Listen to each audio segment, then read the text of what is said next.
नमस्कार मित्रांनो, आज आपण बघणार आहोत हलवा मच्छीची रेसिपी।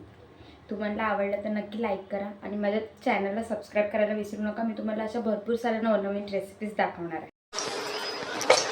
तेल चांगलं गरम व्हायला द्यायचं आणि मग त्यात मिरची टाकायची। मिरची चांगली तेलात तडतडली पाहिजे आणि मग त्याच्यात टोमॅटो टाकायचा। टोमॅटो चांगला परतून घ्यायचा तेलात।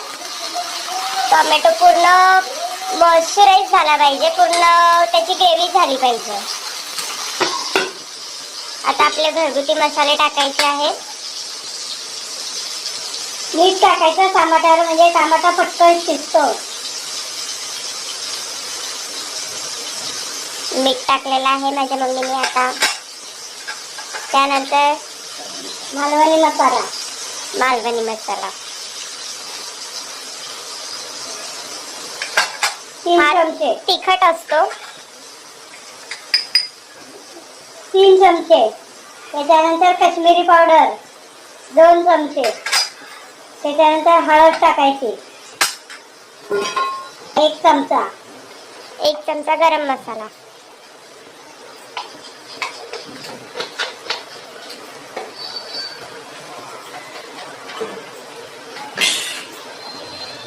ओल्या खोबऱ्याचं वाटण केलेलं ते टाकायचं। ते किती टाकायचं? 2 चमचे। 2 चमचे टाकायचे।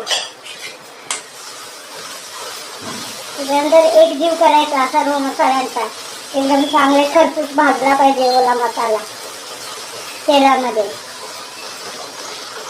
ओला मसाला कच्चा असतो म्हणून तो तेलात भाजला पाहिजे, यासाठी तो भाजून घ्यायचा।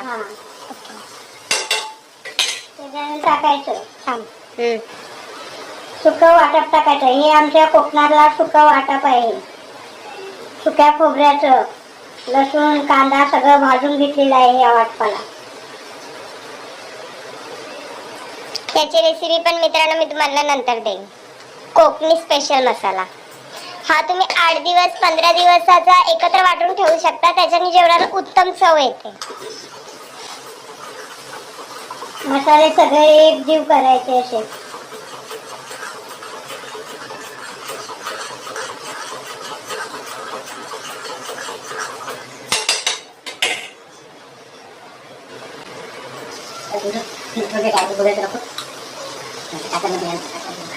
मग आता एक जीव करायचं सर्व।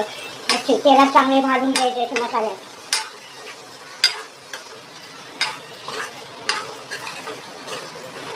5 मिनिटं अशी भाजायची तेलामध्ये। मग त्याच्यात कोकम टाकायचं। आपल्या कोकणी जेवण कोकमाशिवाय होणार नाही, मच्छी खास करून।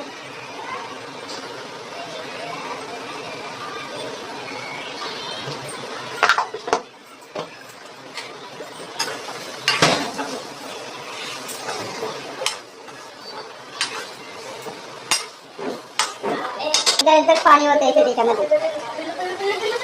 जेवढी मच्छी असेल तेवढी मच्छी बुडायला एवढी पाणी ओतायचं, जास्त पाणी नाही ओतायचं मित्रांनो।